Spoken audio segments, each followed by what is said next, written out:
بسم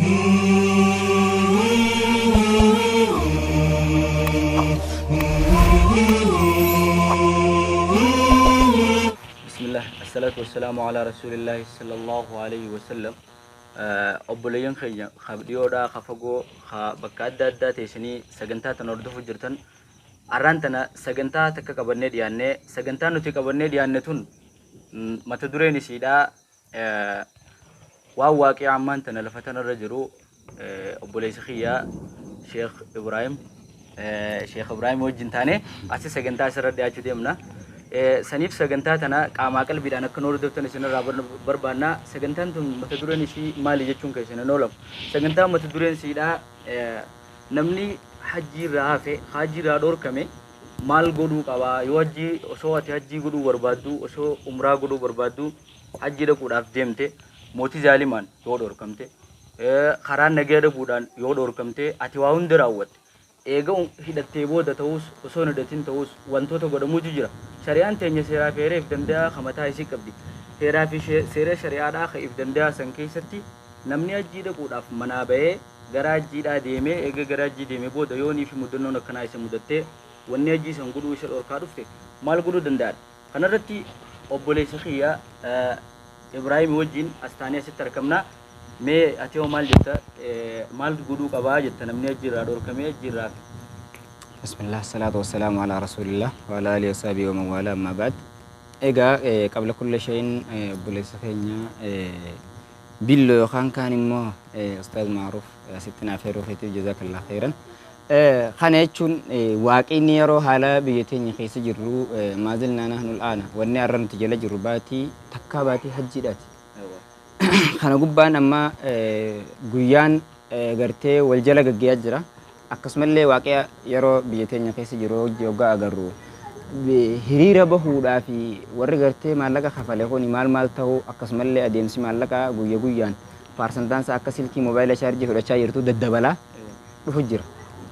Kana hoggaa wanni kun gartee nama dhiba baay'ee takka majlisni illee gartee majlisa shororkaa majlisa abaar yookaan kaan majlisa rakkoo hawaasa daranuu dabalu. Beelawaa biyya beeluu irratti kifuu beela. Akkana jechuudha. Majlisul laanaa yookaan majlisul aamaa maqaa isaa tuulaa tokko jira jechuudha. Tanaaf waan kanaatu jira. Amma immoo laakiin gartee wanna kana akka gartee seera bulchiinsa biyyattiidhaatiin biyyatti teenyilleen akkuma gartee kaayyoo Yahudaa yookaan Faranjiidhaatti hiriira bo'oo eegalte. Hiriira bo'oo eegalte.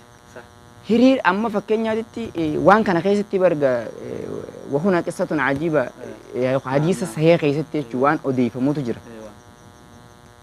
Garuu Oromiyaa bichaa qofaa hin baane maali Itoophiyaa qofarraan illee hin baane haa ta'u dhimmi kun gartee ahamiyyaa yookaan kaan yaachisaa haalaan illee yoo ta'e bara rasuulaa keessallee waqaa dal amru alayhi salaatu wassalaam. Jireenyi nuti jiraannu kun dubbiin ta'eeti.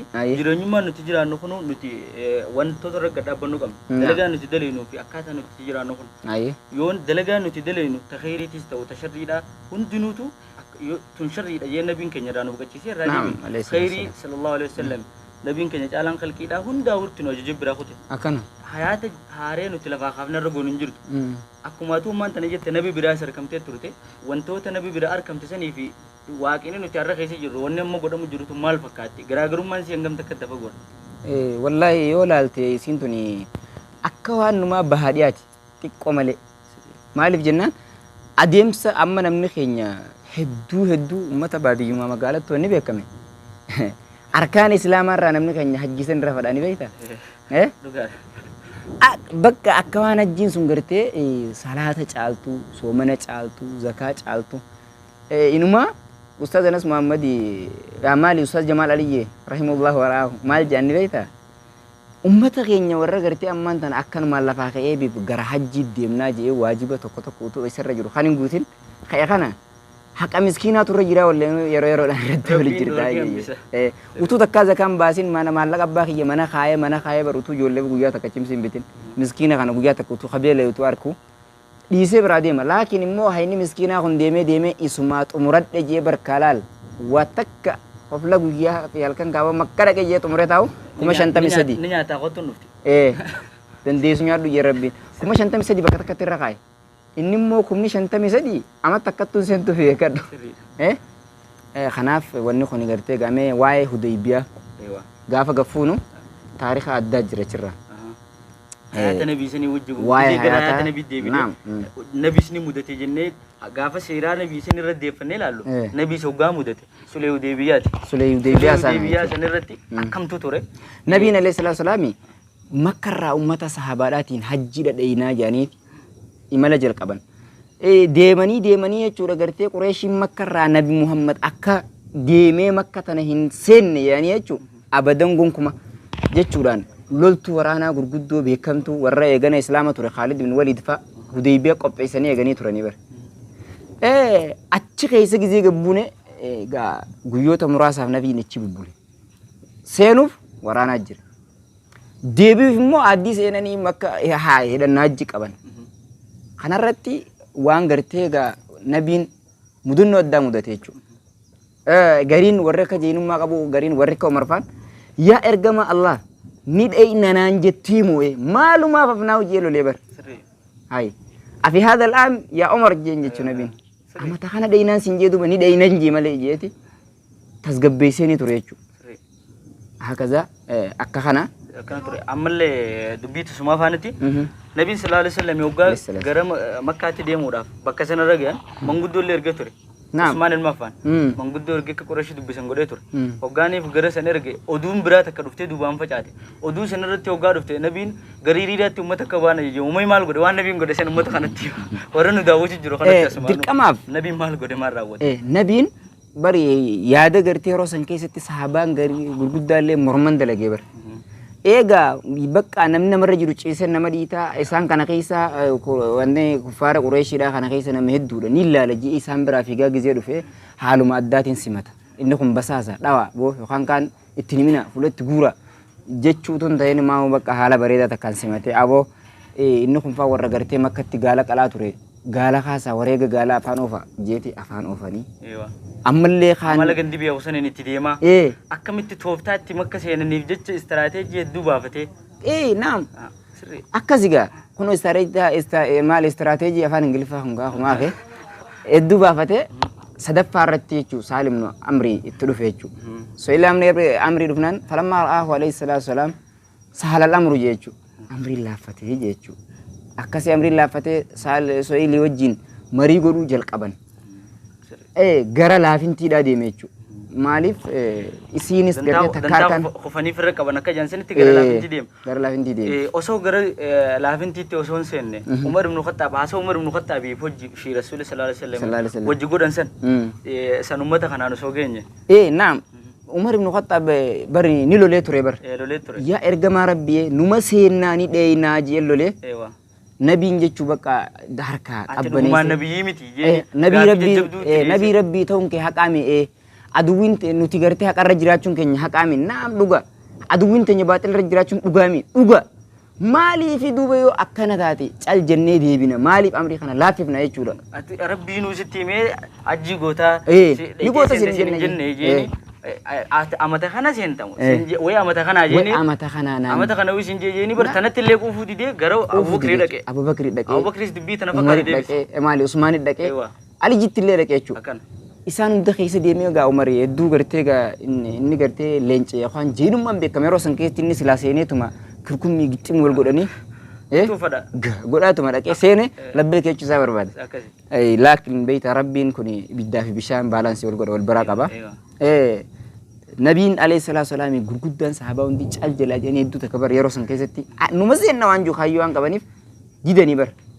Asumatti bakka Suhayl ibn Amriitii wajjin eega walii galtee godhanii booda firraa nabiin barka sulhiidhaaf jecha namni gara islaaminaadhaa dhufellee isiniif hin deebisa. Hanga jeeni barka firraa seenuu takka ta'e ture bara. Yoo egaa namni irra jiru cisa nama dhiita jennee mire. Waraqaa walii galtee sanillee raaqanii turan. Raaqee ture. Maqaa nabii Muhammad Rasulillah jennaan lakki osoo ergamaa ta'uu kee beekee tana sin mormu haqirraa jennaan taate jee haqee. Taate jee haqee Aliyyi ibn Abi Xaalib haqennaan hin haqu jeen. Wallaahi yaa ergaa rabbii maqaa keenumaan hin hayne jeeni bar. Akkasirra nabiyya lummijiin guyyaa san barreeffama nabiin barreessee guyyaa san akka ta'etu barreessee guyyaa san qofa argamte akkasitti firraa kee haqee waliigaltee godhan jechuudha. Firraa nabiin kee jaartiin mari'atee bakka akkamiin godha jarana wareega qala caljaanii atimmaan gabbai qalii mataa addadhu ennaan mataa addattee firraa namuu lallaalee gaala isaanii qiyyaasanii qalanii bar. Akka kana ture. Dubbisu furmaata harkattee. Furmaata harkattee. Furmaata harkattee san booda amata fuuldura bara garee akka hajjii san deebi'anii godhuu danda'an. Aceellotti godhan jechuudha. Aceellotti akka godhan ta'a jechuudha. Kanaaf karatti nama muruun waamuma jiraate.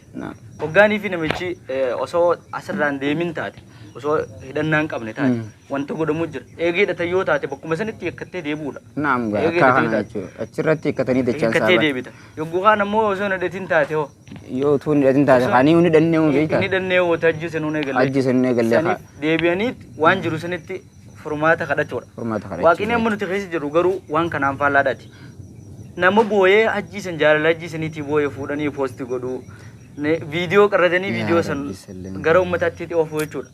Kanaaf wantoota silaa godhamu tana uummanni warra nurra beekumsa qabu jira kaasiraa waan kanarraa dubbatu. Naam dhugaa wallaahi hedduu jira. Dhimmi majlisaa dhimma keenya akka ta'e hundinuu nama beekna. Rakkoon tunis akka jirtu nama beekna. Garuu bakka shari'aa dabsinee ittiin fayyadamu. Bakka shari'aa seeruma sirriitiin itti fayyadamneeti dhimmi majlisaa dhimma keenya. Uummanni falmatu jira duraanuu majlisni akka jarri sun akka bakka hin buune falmatu jira ittuma jira uummanni. Saniif kunis waan rakkoo takka taate uummata keenya hubachiifnee isin wanni godhuu qabdan jennee uummata dagalchuudha. Warri ciisuuraa qaafatanii galan sun maal akka godhuu qabaniif akkam akka ta'uu qabanii beekani. Hin beekan waan akka illee wanni hubatanii jirtu waan ta'eef jecha. Saniif gaafni nuti nassaramuu dandeenyu gaafni nuti injifachuu dandeenyu gaafa gama sunnaa nabii deebine qofa. Gaafa sunnaa nabii sallallahu alaihi wasallam lafaa kaafne qofa. Gaafa sunnaa nabiitti deebine sunnaa nabii bakka jirtu irraa ol qabne nuti hundinuu numa nassaramna. Wanni nuti itti haajamnee godhuu barbaannu sun illee numa taati. Ni taati inshallah.